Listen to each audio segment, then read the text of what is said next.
rig up the Zoom trick worm with the Outcast money jig. You know I'm big on the chartreuse.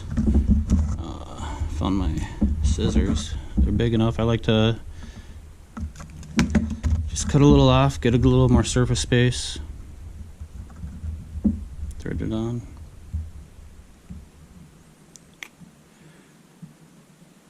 Try to get it on there as straight as possible.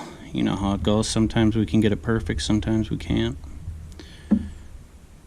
Right there. Add a little of the super gel.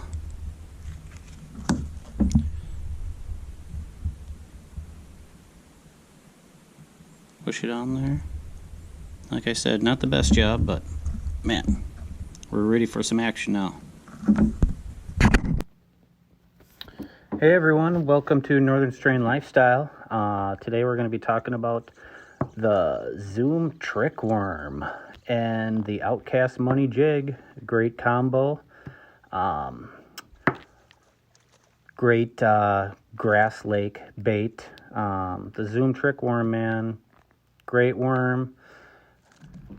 It's a classic go-to staple for a lot of bass fishermen. Can be rigged a ton of different ways.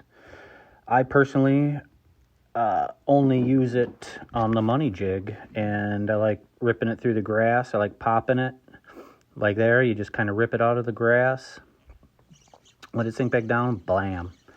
And people Texas rig it, wacky rig it, Nico rig it, plain hook it, and bring it through the pads and reeds. I mean, ton of different things you can do with this bait, and it gets crushed.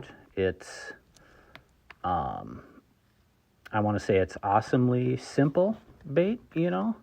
And actually I shouldn't say it's simple, because it's simple enough looking, you know. But so when you rig it too, I forgot to say in the rigging video, you want to rig it so the flat side's down. And again, you want to use a 7-to-1 rod that's a little stiffer, so you can pop it out of the weeds really good. And I mean, once you get good at ripping it out of the weeds, you rarely have to take weeds off your hook, you know. And it's all about ripping it and popping it so they get that reaction, you know, especially late in summer. The fish are kind of lethargic maybe from the hot weather, but they still have to eat, you know.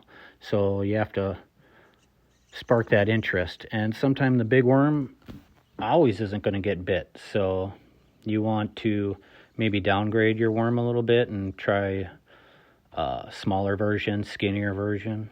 And the Zoom trick worm fits that profile perfect. I know they have like a salt version and an unsalted version, and I can't remember which one I normally get. Whatever one I can find at the store, that's Junebug. But yeah, I'm not the best at this technique, but man, a lot of money's been won on this technique. A lot of state tournaments up here in Minnesota. So if you've never fished it, man, tie it on, check it out. It's definitely a must-have for the summertime. And again, you know, if you find a pot of fish, slow down, make that same cast, back the boat off of them if you can. But yeah, late July, northern Minnesota. And when you're fishing this bait, sometimes, you know, check the outside weed edge. Sometimes they're sitting in the weeds a little bit. Sometimes they're in the weeds a little bit farther. I like to look for a weed edge on a steep bank. So it might have a little cooler water options for them to go down to and then come up and feed and whatnot. But yeah, glass calm out there. Went out for about an hour and a half and went 50 feet down the shoreline and found this pod of them and beat on them for quite a while. And I didn't set the camera up till I caught 8 of them, and I was like, all right. I was being lazy, and I was like, well, I better set it up. And then I set it up and caught a few more, and here's the video. Ooh, see, that's the type of grass we're bringing them through, And the grass is kind of like starting to die a little bit, or it's not as fresh as it was. So you can really rip it out of there. That bass just buried down into the weeds. But that's the episode, guys. Hope you enjoyed it. Thanks.